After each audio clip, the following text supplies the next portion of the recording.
안녕하세요. 하루설화입니다. 지난 이야기 동신 계약의 아이콘 황희정승 이야기 기억하시나요? 세종대왕의 옆에 황희가 있었다면 그 반대편에는 바로 이분이 있었습니다. 좌의정 맹사성입니다. 시작하기 전 좋아요와 구독 먼저 부탁드립니다. 시작합니다. 오늘 이야기는 충청도 아산의 어느 시골길에서 시작합니다. 비가 부슬부슬 내리는 날입니다. 한 노인이 낡은 도포를 입고 소등에 올라타 피리를 불며 유유자적 길을 갑니다. 누가 봐도 동네 농부 할아버지죠. 그런데 이 할아버지의 정체, 조선의 서열 2위 좌의정입니다. 지금으로 치면 국무총리가 관용차 대신 소를 타고 경부고속도로를 달리는 격입니다. 상상이 되시나요? 도대체 이분은 왜 이러고 사셨을까요? 단순히 돈이 없어서였을까요? 아니면 고도의 이미지 메이킹이었을까요? 오늘 맹사성의 힙힙한 인생을 낱낱이 파헤쳐보겠습니다. 맹사성은 1360년생으로 태어날 때부터 남달랐습니다. 1386년 27살의 나이에 문과에서 장원급제를 합니다. 머리도 비상하고 집안도 좋았습니다. 그러다 보니 어깨에 힘이 좀 들어갔겠죠. 그가 초보 관리 시절 유명한 고승을 찾아가 묻습니다. 스님, 제가 이 고을을 다스리는데 가장 중요한 게 뭡니까? 스님이 답합니다. 착한 일을 많이 하십시오. 맹사성은 코웃음을 칩니다. 그건 7살 아이도 아는 겁니다. 이때 스님이 맹사성에게 차를 대접합니다. 그런데 찻잔이 넘치는데도 계속 차를 따르는 겁니다.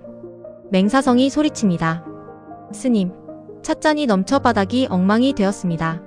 스님이 웃으며 말합니다. 찻잔이 넘치는 건 아시면서 당신의 지식이 넘쳐 인품을 더럽히는 건 왜 모르십니까? 조선시대 학자 서거정의 필원잡기에 나오는 이야기입니다. 이 사건 이후 맹사성은 완전히 다른 사람이 됩니다.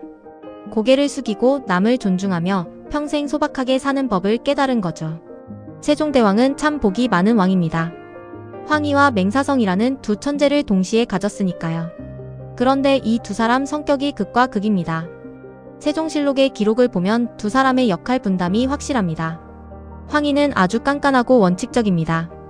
법과 제도를 만들고 나랏돈을 관리하는 냉철한 행정가였죠. 반면 맹사성은 부드럽고 유연했습니다. 예술과 음악을 사랑하고 신하들 사이의 갈등을 웃음으로 해결하는 감성적인 조율사였습니다. 세종대왕은 큰 사건이 터지면 황희에게 맡겼고 사람의 마음을 움직여야 하는 일은 맹사성에게 맡겼습니다. 세종대왕은 중요한 국정 현안을 일부러 맹사성에게 먼저 묻고 반대 의견을 일부러 내보게 한 뒤 최종 결정을 내리는 방식을 썼다는 기록도 있습니다. 두 사람이 서로 부족한 점을 채워주며 조선의 황금기를 만든 겁니다. 여러분, 좋은 리더 옆에는 성격 다른 두 명의 참모가 필요하다는 팩트. 여기서 증명되죠? 맹사성 하면 빠질 수 없는 게 바로 음악입니다. 우리는 박연 장군이 조선 음악의 시조라고 알고 있죠. 하지만 박연의 든든한 후원자이자 스승 같은 존재가 바로 맹사성이었습니다. 맹사성은 절대 음감의 소유자였습니다. 피리를 불면 산천초목이 춤을 춘다는 소문이 돌 정도였죠. 세종대왕이 아악을 정리할 때 맹사성이 총책임자를 맡습니다. 중국의 음악을 그대로 베끼는 게 아니라 조선의 정서에 맞는 소리를 찾으려 노력했습니다. 재미있는 사실 하나 알려드릴까요? 맹사성은 집에서 기르던 거위들의 울음소리를 듣고 음률을 연구하기도 했습니다. 동네 아이들에게 피리를 가르쳐주며 민초들의 노래를 채집하기도 했죠. 권위주의를 버린 정승이었기에 가능한 일이었습니다. 자, 이제 빵 터지는 일화 하나 소개해드립니다. 맹사성이 소를 타고 고향 아산으로 내려가던 길이었습니다. 비가 와서 어느 누각 아래에서 쉬고 있었죠. 그때 그 지역의 젊은 관리들이 화려한 차림으로 나타납니다. 그들은 초라한 노인 맹사성을 보고 어이 영감탱이, 저리 좀 비켜 라며 무시합니다. 맹사성은 허어 웃으며 구석으로 물러났죠. 그러다 관리들이 자기들끼리 잘난 척을 하며 장기를 둡니다. 맹사성이 옆에서 한마디 거듭니다. 거기다 두면 지실 텐데요. 화가 난 관리들이 당신이 뭘 안다고 그래? 이름이 뭐야? 라고 묻습니다. 맹사성이 대답합니다. 나? 그냥 맹가라고 하네. 잠시 후 맹사성을 마중 나온 수행원들이 도착해 좌의정 대감 이라며 엎드리는 걸 보고 관리들은 혼비백산에서 도망칩니다. 성현의 용제총화에 기록된 이 이야기는 맹사성의 소탈함을 보여주는 가장 유명한 장면입니다.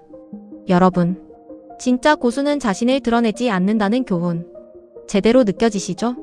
1438년 맹사성은 79세의 나이로 세상을 떠납니다. 그가 죽었을 때 집에 남은 재산이 거의 없었습니다. 낡은 옷 몇 벌과 아끼던 피리 하나가 전부였다고 합니다. 지금 충남 아산에 가시면 맹시행단이라는 곳이 있습니다. 우리나라에서 가장 오래된 민가 중 하나죠. 그곳에는 맹사성이 직접 심었다는 600년 된 은행나무가 우뚝 서 있습니다. 시청자 여러분, 맹사성은 왜 소를 탔을까요? 백성들의 속도에 맞추어 걷고 싶었기 때문 아닐까요? 가장 높은 곳에 있었지만 가장 낮은 곳의 소리를 들으려 했던 사람. 그것이 세종대왕이 그를 사랑하고 우리가 600년이 지난 지금까지 그를 기억하는 이유입니다. 여러분도 오늘 하루 너무 빨리 달리려고만 하지 마세요. 맹사성 장군처럼 소등에 올라타 느릿하게 풍경을 구경하는 여유를 가져보시는 건 어떨까요? 여러분의 삶 속에 아름다운 피리 소리가 울려 퍼지길 바랍니다. 오늘 이야기 재미있으셨나요? 구독과 좋아요는 다음 이야기를 만드는 큰 힘이 됩니다. 듣고 싶은 이야기를 댓글로 달아주세요. 감사합니다.